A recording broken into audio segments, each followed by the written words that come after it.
Welcome to my new tutorial on how to install HP Deskjet 5940 printer on a computer. To install this printer on your computer, you will require its driver. So in this video, I will cover which driver you will require and where you can download it from and how to install it. So let's start with downloading the drivers first. This is the driver that you need to download. You can download the driver from the video description below. I have given the download link there. After download, just right click on that and click on extract to. Basically, we need to unzip that file. After that, it will make a folder like this that contains drivers file.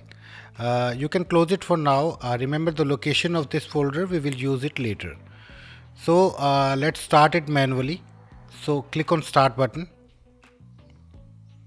and then click on devices and printers. Click on the top icon, add a printer, and then click on add a local printer. Here you need to choose the port. I suggest you to choose USB 001. If you don't see USB 001 port here, then you can go with the .4 port. Right now I am selecting USB 001 and then click on next.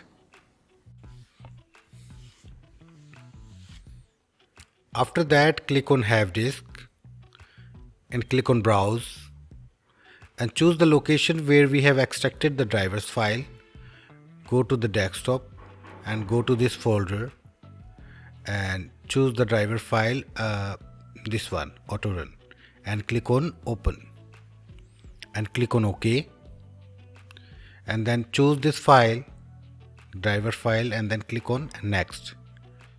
Here you can rename your printer, type 5940 and then click on next. Please wait while installing the drivers.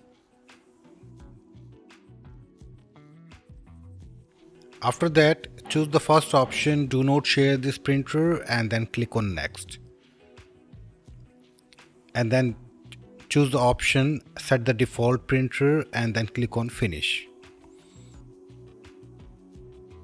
After that, you can see the printer HP Deskjet 5940 has been installed successfully. Now the printer is ready to print. So that's it for now. Hopefully you will install the driver with my help of this tutorial. Hope you like this video. If you like, please like, share and subscribe our YouTube channel. Have a great day. Bye bye.